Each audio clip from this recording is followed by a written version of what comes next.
So hello friends, I am Abhudip Roy. So who am I? I am an aspirant like you. আমিও তোমাদের মতনই পরীক্ষা দিই। আমি ব্যাংকের পরীক্ষা দিই যদিও। তো আমার চ্যানেলের নাম হচ্ছে আদার্স বাই অভ্যদীপ রয় আমার নাম। দেখতে পাচ্ছ এখানে এসবিআই লোগো আছে, কারণ আমি এসবিআই বছর পরীক্ষা দিয়েছি, জানি না হবে কি হবে না। আর এক মাসের মধ্যেই রেজাল্টটা বেরোবে, দেখা যাক কি হয়। যাই হোক, তো এখানে আমরা পড়াবো হচ্ছে ম্যাথ, রিজনিং এবং জিকে। বিভিন্ন দিন বিভিন্ন ভিডিও আসবে এবং আশা করছি চ্যানেলটা রেগুলার থাকবে। তো শুরু করার আগে প্রথমেই কথা, change begins at the end of your comfort zone. যতক্ষণ না তুমি তোমার কমফর্ট জোন থেকে বেরোবে ততক্ষণ পর্যন্ত তুমি জীবনে উন্নতি করতে পারবে না। তো কমফর্ট জোনটা কি? এই যেমন আমরা জীবনে সারাক্ষণ হচ্ছে এখানে রিলসে বিজি থাকছি, কখনো গেমে বিজি থাকছি, কখনো এটা করছি সেটা করছি। এসব না করে আমরা যেটা ড্রিমটার পিছনে ফলো করছি, আমরা যে ড্রিমটার পিছনে ছুটে আসছি, অ্যাটলিস্ট সেটার জন্য আমাদেরকে দিনে কিছুক্ষণ টাইম দিতে হবে, সেটা আমরা যাই করি না কেন। যাই হোক, অনেক কথা হয়ে গেল, তাহলে শুরু করি আজকের চ্যাপ্টার। জেনারেলি ম্যাথের প্রথম চ্যাপ্টার নাম্বার সিস্টেম, কিন্তু নাম্বার সিস্টেম দিয়ে আমরা শুরু করছি না। আমরা পাটিগণিতের প্রথম চ্যাপ্টার, যেটাকে বলা যেতে পারে শতকরা বা অনুপাত দিয়ে শুরু করতে পারতাম, কিন্তু আমরা শতকরা দিয়ে শুরু করব। আর শতকরা কি? যদি আমরা সমগ্র গণিতটাকে একটা গাছ ভাবি, একটা গাছ তোমরা দেখতেই পাচ্ছ, এবং এর এখানটা কি আছে, রুট সিস্টেমটা আছে, মানে তার মূল, শাখামূল, উপমূল যা যা আছে সব আছে। তাহলে এই যে রুট সিস্টেমটা, যেটার উপর গাছটা ভিত্তি করে দাঁড়িয়ে আছে, সেটা হচ্ছে root for R for ratio and proportion, মানে অনুপাত ও সমানুপাত। গাছের যে কাণ্ডটা, যেটা গাছের ভার ধরে রেখেছে, সেই কাণ্ডটা হচ্ছে পার্সেন্টেজ। এই দুটো জিনিস থেকেই বুঝতে পারছো গোটা ম্যাথে এর ভূমিকা কতটা। হয়তো ডাইরেক্ট পার্সেন্টেজ দিয়ে তুমি অঙ্ক দেখতে পাবে না, কিন্তু তোমার যে কোনো অঙ্ক করতে গেলে পার্সেন্টেজ, রেশিও, প্রপোর্শন এই দুটো ছাড়া অঙ্ক হবে না। এই দুটো তোমার অঙ্ককে অনেকটা ইজি করে দেবে। সেই গতানুগতিক ওয়েতে যেভাবে আমরা 9-10-এ করেছিলাম সেইভাবে আমরা করব না। আচ্ছা, তাহলে আমাদের সরল সুদ, জটিল সুদ এগুলো কি হয়ে যায়? এগুলো হয়ে যায় গাছের বিভিন্ন শাখা। সরল সুদ, জটিল সুদ এদিকে হয়ে গেল ধরো সময় ও কার্য, সময় ও দূরত্ব। যাই হোক, তাহলে এবার আমরা আজকে মেইন চ্যাপ্টারের উপর আসি, যেটা হচ্ছে পার্সেন্টেজ বা শতকরা।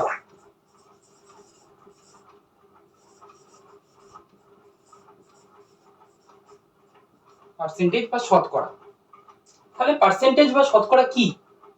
জেনারেলি কোনো কিছুকে 100 নিরিখে বিচার করা means you have to justify something in basis of 100। সেটাকেই বলা হয় পার্সেন্টেজ। পার্সেন্ট মানে প্রতি 100-তে কত। তাহলে যদি আমাদের এখানে দুটো সংখ্যা আছে 70 আর 80, তাহলে বলা কি যেতে পারে যে 70 is 70% of 80? বলা যাবে যে 70% 80 হচ্ছে 70? এটা কি বলা যাবে? না। কিন্তু এই 80-র জায়গায় যদি 100 থাকতো, তাহলে অবশ্যই বলা যেত যে 70 equals to 70% of 100, কারণ সেক্ষেত্রে আমরা 100-এর নিরিখে বিচারটা করছি। আচ্ছা,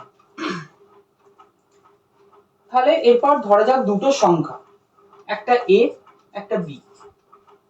এর ভ্যালু হচ্ছে 40 আর b এর ভ্যালু হচ্ছে 50।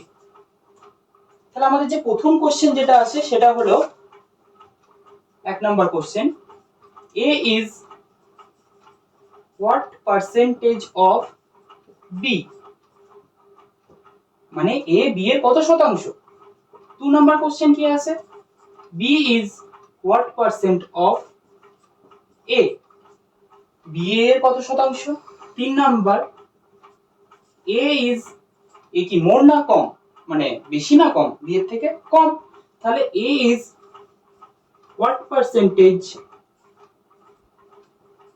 less than b। আর 4 number question, b is what percentage less than বা এখানে more than a। তাহলে এই চারটে হচ্ছে আমার বেসিক কোশ্চেন, যেটা আমাদের a আর b রিগার্ডস দিতে পারে। এখানে দুটো সংখ্যার কম্পারিজনই হচ্ছে।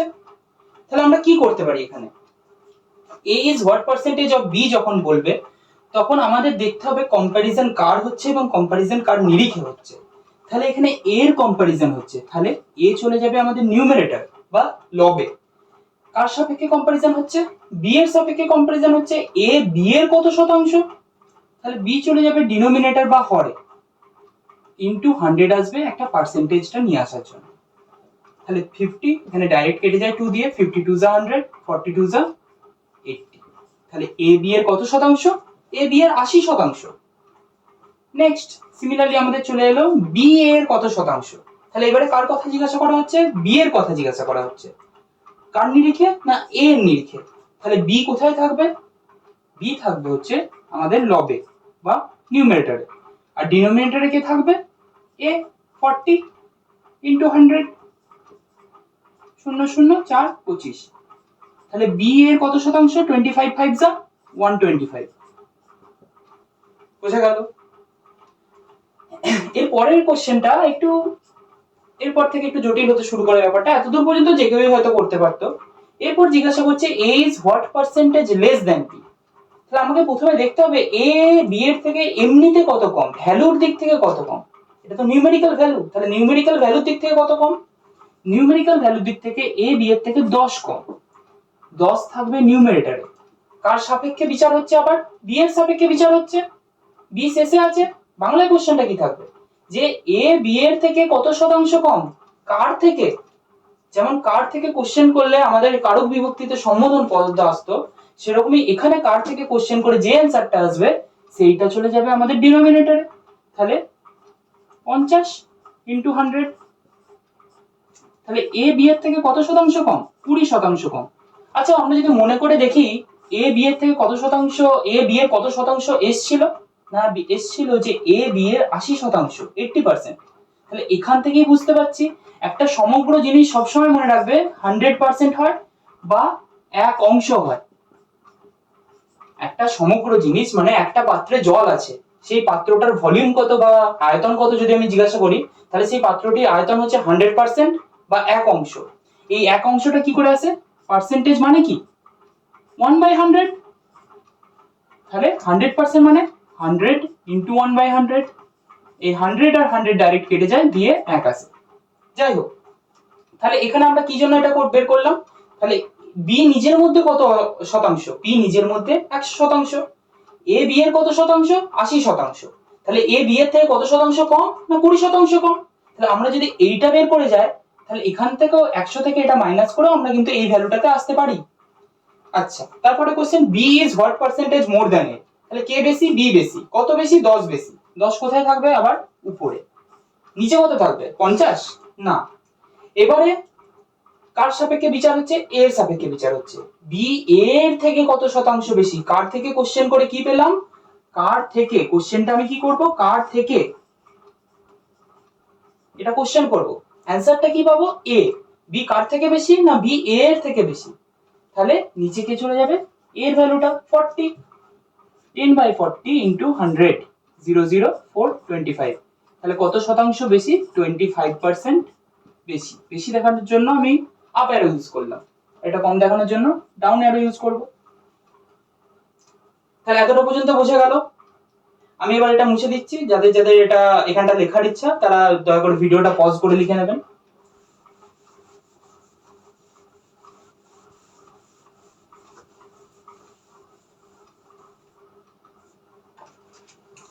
এরপর আমরা যেটা দেখবো সেটা হচ্ছে পার্সেন্টেজ টু ফ্র্যাকশন কনভার্সন। মানে পার্সেন্টেজ থেকে কি করে আমি ভগ্নাংশে নিয়ে যাব। ফ্র্যাকশন মানে কি? ভগ্নাংশ।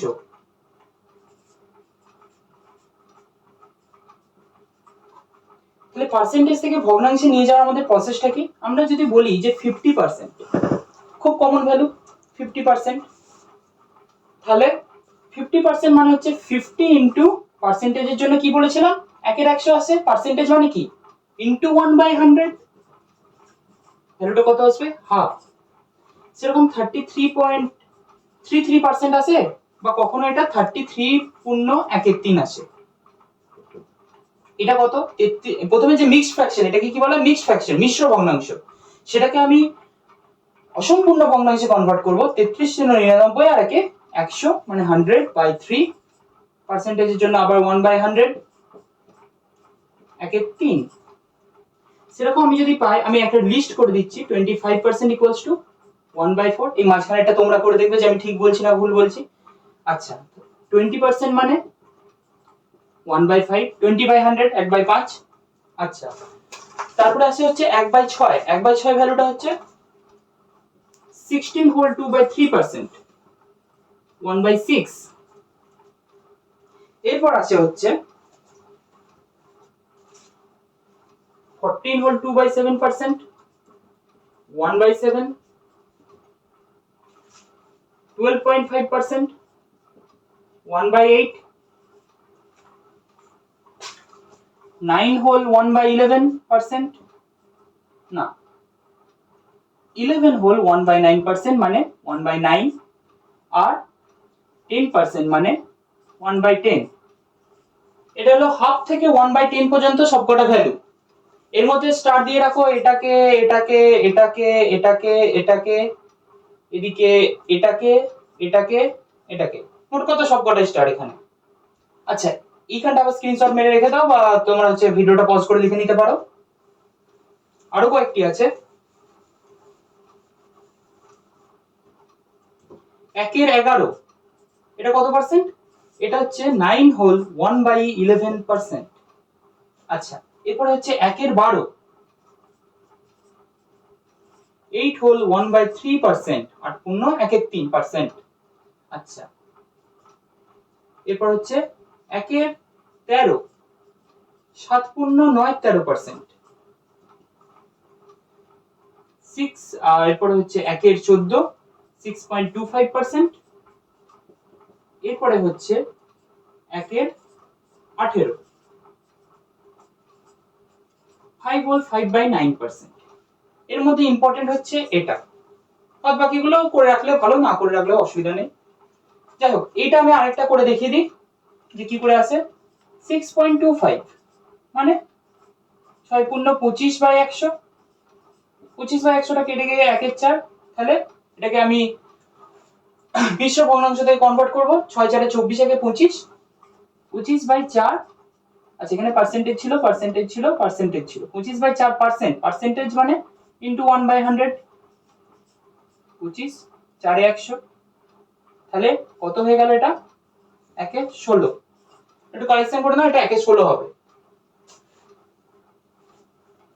আচ্ছা, আরেকটা দেখে নি।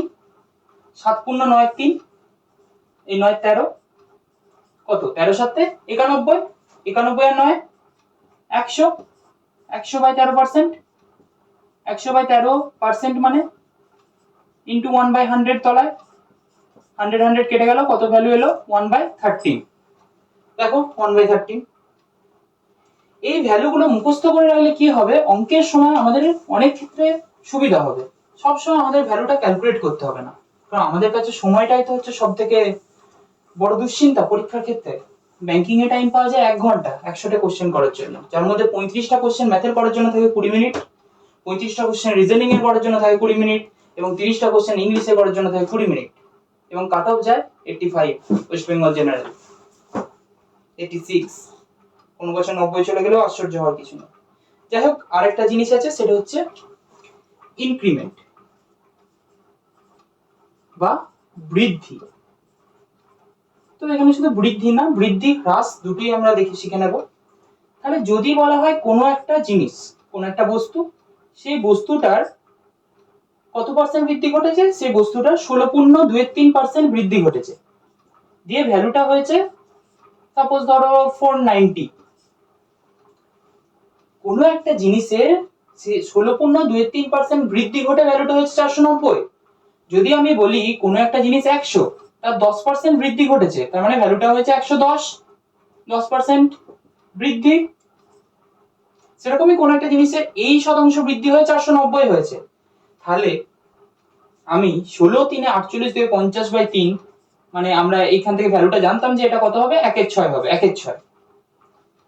তার মানে ভালো করে বুঝে নাও, একটা সংখ্যা যেটা মনে করি ধরি 6 ছিল, সেটা আরো 1/6 বেড়েছে, তার মানে কতটা বেড়েছে? আরো 1 বেড়েছে। তাহলে প্রথমে কত ছিল? 6, আরো 1 বেড়ে কত হয়েছে? 7। তাহলে একটা সংখ্যা 6 থেকে বেড়ে হয়েছে 7, এই 7 এর ভ্যালুটাই তো বলে দেওয়া আছে 490। তাহলে 7 এর ভ্যালুটা যদি 490 হয়, 1 এর ভ্যালু কত হবে? 90, সরি 70, 7 7 49, 70। তাহলে 6 এর ভ্যালু কত হবে? 6 ইনটু 70 করে এটা 420 আসবে। ভালো করে বুঝে নাও। আবার নরমাল ওইটি নিয়ম করলাম। প্রথমে কি দেওয়া ছিল? একটা পার্সেন্টেজ দেওয়া ছিল, এই পার্সেন্টেজে বৃদ্ধি ঘটেছে, পার্সেন্টেজটাকে ফ্র্যাকশনে কনভার্ট করে নিলাম। আগেকার যে মুখস্থ ছিল মুখস্থ করলাম আমরা সেখান থেকে। তো ফ্র্যাকশনে কনভার্ট করলে কত এলো? 1 এর 6, 1 এর 6 বৃদ্ধি ঘটেছে, তার মানে একটা সংখ্যা 6 ছিল যেটা বেড়ে 7 হয়েছে, 6 থেকে 1 বেড়ে 7 হয়েছে। আচ্ছা এখানে 6ই কেন ধরলাম? কারণ এই তলায় 6টা ছিল তাই আমি 6 ধরলাম। এইভাবেই ধরলে অঙ্কটা সুবিধা হয়। 100 ধরেও করা যাবে, অসুবিধা নেই, কিন্তু সেক্ষেত্রে আমাদের যে ক্যালকুলেশন প্রসেসটা আছে সেটা অনেক শুধু শুধু জটিল হয়ে যাবে, যেটা কোনো দরকার নেই। তাহলে আমাদের 6 থেকে বেড়ে 7 হলো, 7 এর ভ্যালু বলে দেওয়া আছে 490। তাহলে 1 এর ভ্যালু কত? 7 এর ভ্যালু যদি 490 হয়, 1 এর ভ্যালু হবে 490/7। কত আসবে ভ্যালুটা? 70। তাহলে 6 এর ভ্যালু কত হবে? 420 নরমাল। তাহলে আমাদের অরিজিনাল ভ্যালুটা কত ছিল? 420। এবার সাপোজ ধরো এটা একটা স্ক্রিনশট তুলে নাও, তারপর আমি এটা মুছে দেবো।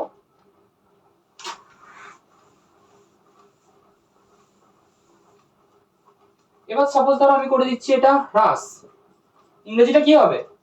ডিক্রিমেন্ট। তাহলে ডিক্রিমেন্ট যদি ঘটে তখন কি হবে? ধরো তোমার আবার সেম আমরা নিই হচ্ছে 9.111% হ্রাস পেয়েছে কোনো একটা সংখ্যা, তার মানে ভ্যালুটা 11 ছিল, 11 থেকে 10 হয়ে গেছে। কি করে এলাম, কোথায় এলাম বলছি পরে। আগে এখন দিয়ে একটা সংখ্যা, সেটা 9.111% হ্রাস পেয়ে সংখ্যাটা এখন বর্তমানে হয়ে গেছে 400। আমি জানতে চাই এই সংখ্যাটা কত ছিল। কিভাবে বের করব? 9.111% মানে কত ছিল? 1/11। এবার দেখে নেবে। তাহলে 1/11 মানে একটা সংখ্যা 11 ছিল, 11 থেকে 1 কমে 10 হয়েছে। আগের বারে বাড়ছিল তাই আমরা 1 বাড়িয়েছিলাম। এখন এই তলার যে হরটা সেটা এখানে চলে আসবে, দিয়ে 11 হয়ে গেল। 11 থেকে কত কমলো? না 1 কমলো, দিয়ে 11 থেকে 1 কমে কত হলো? 10 হলো। তার মানে এই 10 এর ভ্যালু 400, 1 এর ভ্যালু কত? 40। 10 এর ভ্যালু যদি 400 হয়, 1 এর ভ্যালু তো 40 হবে, একটা শূন্য তো কেটে যাবে। তাহলে 11 এর ভ্যালু কত হবে? 440। 11 into 40 equals to 440। তাহলে 440 থেকে ভ্যালুটা কমে কত হলো? 400 হলো। কত পার্সেন্ট কমলো? 9 হোল 1/11% কমলো। আর যাই হোক, একই রকমের আরেকটা একটা বৃদ্ধিতে একটা আমরা হ্রাস দিয়ে দেখে নিলাম। এরপর আমরা সোজা হচ্ছে অঙ্কে ঢুকে যাবো। আর এটাতে সেরকম কোনো ফর্মুলা নেই, ভিতরে ভিতরে অনেক ছোটখাটো ফর্মুলা আছে, সেসব আমরা অঙ্ক করতে করতে দেখে নেব। তাহলে প্রথম অঙ্ক,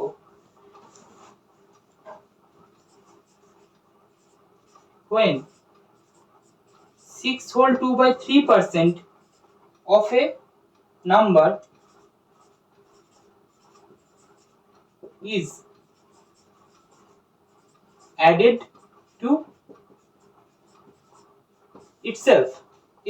to itself, then the number becomes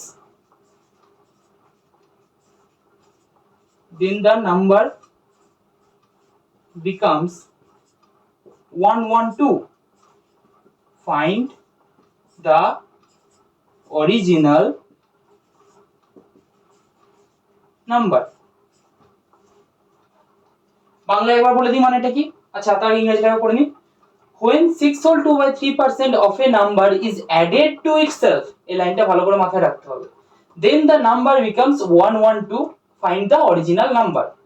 যখন একটি সংখ্যার 6.2/3% সংখ্যাটির সাথে যোগ করে, মানে একটা সংখ্যা 100, এর 10% কত হয়? শুধু 10। তাহলে 100 সাথেই 10 যোগ করে নতুন যে সংখ্যাটা পাওয়া যাচ্ছে সেটা হচ্ছে 110। সেরকমই একটা সংখ্যা মনের মধ্যে ওরা ভেবে নাও কি হতে পারে, সেই সংখ্যাটার সাথে ওই সংখ্যাটারই এত শতাংশ, ধরো একটা সংখ্যা x, তার সাথে এই সংখ্যাটারই এত শতাংশ মানে 6 whole 2/3% যোগ করে নতুন সংখ্যাটা হচ্ছে 112। তাহলে অরিজিনাল নাম্বারটা কত? এবার এইটা দেখো আমি ফর্মুলা করে দিলাম, এখান দিয়ে ভ্যালু তো অবশ্যই আসবে, এখান দিয়ে ভ্যালু কেন আসবে না, কিন্তু আমরা এত খটোমটো জিনিসে যাব না। তাহলে আমরা কিভাবে করব এটা? 6.23%, এটাকে যদি ফ্র্যাকশনে কনভার্ট করি তাহলে আমাদের কত হয়? 6×3 মানে 20/3, 20/3 ইন্টু 1/100, তাহলে কত হচ্ছে? 1/15। 1/15। 6 3 18 2 20, 20/3 মানে 1/15। হ্যাঁ, এবার কি বলছে? বৃদ্ধি না হ্রাস? এখানে কি বলছে? অ্যাডেড মানে তো বৃদ্ধি। তাহলে একটা সংখ্যাটা আবার কত ধরে নেব? 15। এই আগের অঙ্কটাই যেভাবে করলাম 15 থেকে সেটা বাড়ছে, বৃদ্ধি করছে, বেড়ে কত হচ্ছে? 15, আর উপরে কত আছে? 1, তার মানে 16 হচ্ছে। এই 16 ভ্যালুটাই তো বলে দেওয়া আছে 112। তাহলে 15 ভ্যালু কত হবে? 16 ভ্যালু 112 হলে 1 এর ভ্যালু কত হবে? 16 7 112। তাহলে 15 ভ্যালু কত হবে? 15 ইনটু 7 করলে 105। তাহলে আমাদের অরিজিনাল সংখ্যা কত ছিল? 105। তাহলে অঙ্কটা আমাদের ক লাইনে হলো? এটা তো আমি শেখাচ্ছি বলে আমাকে এতগুলো এক্সট্রা লিখতে হলো। এই ধরনের অঙ্ক জাস্ট একটা সংখ্যা লিখে তারপর মুখে মুখে হবে, কোনো দরকার নেই শুধু অযৌক্তিক ভাবে এক্স ধরার, কোনো দরকার নেই অন্য কিছু ভাবে করার, না জেনারেল লাইনে যাবার। আচ্ছা, পরের অঙ্ক। when 14 2/7% 14 2/7% of a number is, আগের বার অ্যাডেড ছিল, এবারে করো subtracted, is subtracted to itself, then the number becomes 480. Find the original number. When 14 whole 2/7% of a number is subtracted to itself, then the number becomes 480. Find the original number. আগের মতনই হবে অঙ্কটা, শুধু এবার subtracted আছে। তার আগে আমাকে জেনে নিতে হবে 14 হোল 2/7% মানে কত হয়? ফ্র্যাকশনে কনভার্ট করলে 1/7 হয়। তার মানে সংখ্যাটা আমার কত? তলারটা 7।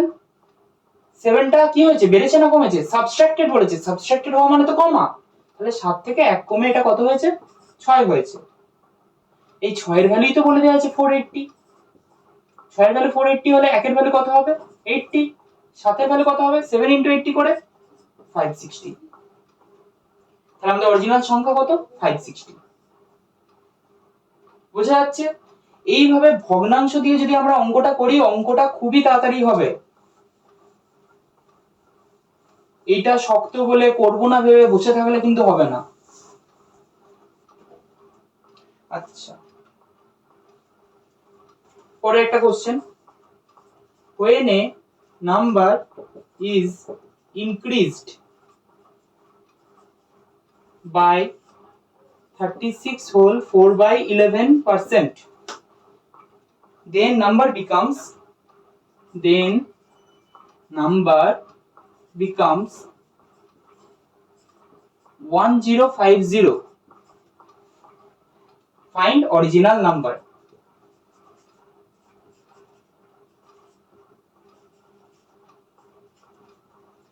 When a number is increased by 36 4/11%, আগের বারে কি হচ্ছিল?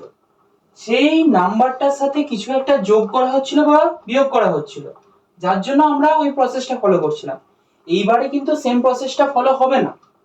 এবারে কারণ বলেছে ইজ ইনক্রিজড বাই, মানে ইনক্রিজ করে ওখানে পৌঁছে দেওয়া হয়েছে। 100টাকে 10% ইনক্রিজ করা হয়েছে, আর 100টাকে 110 পর্যন্ত ইনক্রিজ করা হয়েছে। দুটো কথার আলাদা, দুটোর ভাষা আলাদা। এখানে কি বলছে? একটা সংখ্যাকে 36.411% পর্যন্ত বাড়িয়ে যে সংখ্যাটি পাওয়া গেল সেটি হলো 1050। তাহলে অরিজিনাল সংখ্যাটি কত? তাহলে দেখা যায় এটা কিভাবে করব। 36 4/11%, এটা একটা নতুন হচ্ছে আমাদের কাছে পার্সেন্টেজ। এটার ভগ্নাংশের ভ্যালুটা আমরা জানি না, কিন্তু সত্যি কি আমরা জানি না? একবার যদি ভেবে দেখি, এটা 4 * 9 হোল 1/11% না? আচ্ছা, 9 হোল 1/11% এই পার্টিকুলার ভ্যালুটা আমরা তো জানি যে এটা 1 এর 11। তাহলে এটা 4 * 1/11, তার মানে 4 এর 11। তাহলে আমাদের অরিজিনাল ফ্র্যাকশনটা কত এলো? 4/11। 4/11। তাহলে সংখ্যাটা কত ছিল? 11। 11 + 4 করলে 15। সংখ্যাটাকে কি করা হয়েছে? এই 4 অবধি বাড়ানো হয়েছে, মানে 4 ঘর অবধি বাড়ানো হয়েছে। 11 + 4 করে 15। এই 15 এর ভ্যালুটা কত দেওয়া আছে? 1050। তাহলে 1 এর ভ্যালু কত হবে? 15 7 70। তাহলে 11 এর ভ্যালু কত হবে? 11 ইন্টু 70। এখানে এক অণুর ভ্যালু হচ্ছে মানে এক অংশের 15 অংশের ভ্যালু যদি হয় 1050, তাহলে এক অংশের ভ্যালু 70, তাহলে 11 অংশের ভ্যালু কত হবে? 11 ইন্টু 70 করে 770। বোঝা গেল অঙ্কটা?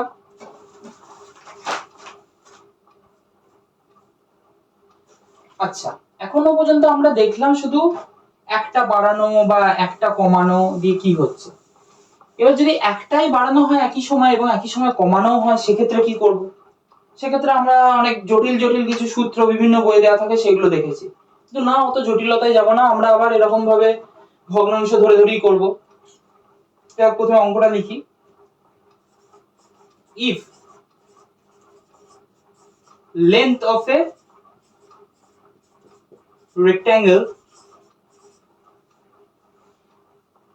is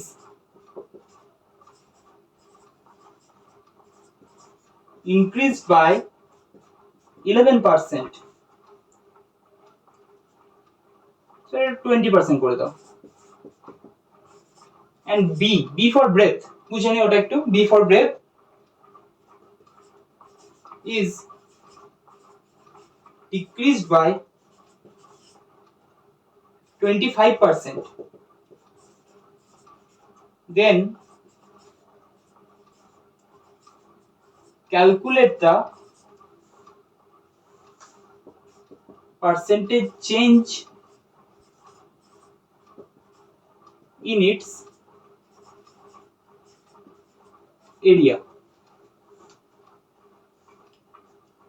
এখন অনেকে ধরবে 100 a 100 b এভাবে করতে যেতে পারে, ভাবো একটু ভাবো। যাই হোক, তার আগে আমি একবার ইংরেজিটা পড়ে বলে দিই যদি বুঝতে অসুবিধা হয়।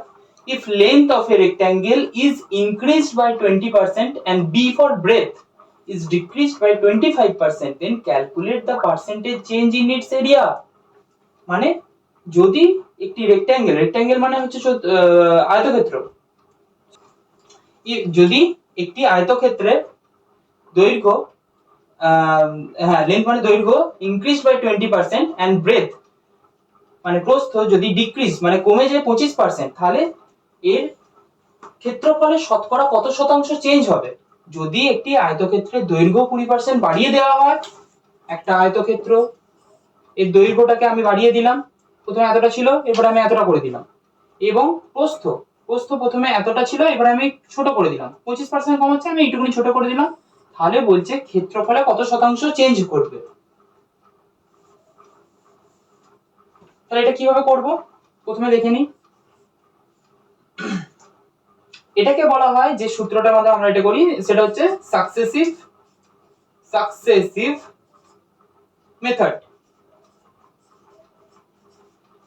সাকসেসিভ মেথডের মাধ্যমে আমরা একবার বাড়ানো হলো তারপর আবার একবার বাড়ানো হলো এটা ক্যালকুলেট করতে পারি। যেমন কি করে হয় দেখো, যদি বলি একটা বইয়ের দাম ছিল 100 টাকা, সেই 100 টাকার বইটা প্রথমে হচ্ছে আমি 20% বাড়ালাম, তাহলে সেই বইটার দাম কত হয়ে যাবে 120, 120 থেকে আবার 20% বাড়ালাম, তাহলে দাম কত হয়ে যাবে 120 প্লাস 120 20%। এই পার্সেন্টেজ দিয়ে দুটো শূন্যকে কাটা যায়, এটা পরের দিন শেখাবো। 120 প্লাস 12 ইন্টু 2 করলে 24, 144। বোঝা গেল? তাহলে শতকরা কত পার্সেন্ট বৃদ্ধি ঘটলো? 100 সাপেক্ষে আমি দেখতে পাচ্ছি 144, মানে 44% ওভারঅল বৃদ্ধি ঘটলো। আরেকটা সহজ ফর্মুলাও থাকে ওই অঙ্কটা, সেটা আমি যখন ওই অঙ্কটা আসবে তখন দেখিয়ে দেবো। ওই ফর্মুলাটা হচ্ছে a plus b plus a into b by 100। আচ্ছা, তাহলে এখানে হচ্ছে প্রথমে একটা আয়তক্ষেত্র আছে, আয়তক্ষেত্রে 20% বাড়ছে, 20% বাড়ছে আর 25% কমছে, তাহলে 20% মানে 1/5, মানে আয়তক্ষেত্রের ক্ষেত্রফলটা প্রথমে 5 থেকে বেড়ে 6 হয়েছে, এবার 25% কমছে, 25% মানে 1/4, মানে 4 থেকে কমে 3 হয়েছে। বোঝা গেল? আয়তক্ষেত্রের ক্ষেত্রফলটা প্রথমে 1/5 বাড়লো, তার মানে 5 থেকে বেড়ে 6 হলো, এখানে 1/4 কমেছে, তার মানে 4 থেকে 1 কমেছে দিয়ে 3 হয়েছে। এরপর আমি সিম্পল যেটা করব সেটা হচ্ছে গুণ করে দেব, 4 আর 5 এ 20 আর এটা 6 আর 3 এ 18। এবার এটা কাটাকাটি করা যাচ্ছে, এখানেও কাটাকাটি করা যায়, এখানেও করা যায়, কোনো অসুবিধা নেই। 10 আর 9, মানে আগে যদি 10 থাকে তাহলে সেখান থেকে কমে 9 হয়েছে। কত কমেছে? 1 কমেছে। কততে কমেছে? 10 এ কমেছে, ইনটু 100 সমান 10% কমেছে। কি করতে হলো? প্রথমে দেখলাম কে বাড়ছে না কমছে, কি হচ্ছে, দেখলাম যে একটা বাড়ছে একটা কমছে। আচ্ছা, খুব ভালো কথা। তাহলে প্রথমে এটা কি হলো? 1 এর 5 বেড়েছে, মানে 5 থেকে বেড়ে 6 হয়েছে। তারপর এটা 1 এর 4 কমেছে, মানে 4 থেকে কমে 3 হয়েছে। এরপর কি করলাম? এই দিকের যে দুটো আছে তাদের দুজনের মধ্যে গুণ করলাম, 5 আর 4 এ 20। এইদিকে যে দুটো আছে তাদের দুজনের মধ্যে গুণ করলাম, 6 আর 3 এ 18। তো এদের মধ্যে দেখলাম যেহেতু কাটাকাটি যাচ্ছে তাই কাটাকাটি করে দিলাম। কত? 2 10 এ 2 9, 10 আর 9 বেরোলো। আচ্ছা, তার মানে এটা ছিল প্রথম দিকে। এই যে এগুলো তো আমার প্রথমের ভ্যালু, এগুলো তো আমার নিচের ভ্যালু, মানে কি প্রথমের ভ্যালু অরিজিনাল ভ্যালু, আমরা এতক্ষণ ধরে সেটাই শিখে এলাম। তাহলে 10 থেকে কমে 9 হয়েছে, কত কমেছে? 1 কমেছে। কততে কমেছে? 10 এ কমেছে। 1 এর 10 ইনটু 100 মানে 10%। তাহলে কি ক্ষেত্রফল 10% কি হয়েছে? ডিক্রিজ হয়েছে, কারণ 10 থেকে কমে তো 9 হয়েছে, তার মানে কি ডিক্রিজ হয়েছে। যাই হোক, আজকে ক্লাস এখান পর্যন্তই। যদি ক্লাস ভালো লাগে তাহলে নিজের পরিবার পরিজন বন্ধুদের সাথে শেয়ার করবে। পরের দিন আমরা এরই আরো অন্যরকম অঙ্ক আরেকটু হাই লেভেলে, আরেকটু আপার লেভেলে নিয়ে আসবো। কি করে হচ্ছে খুব তাড়াতাড়ি অন্য মানে স্পিড ম্যাথস গুলো করা যায়, ক্যালকুলেট করা যায়, সেই সবের উপর আরো আলাদা ক্লাস আনবো।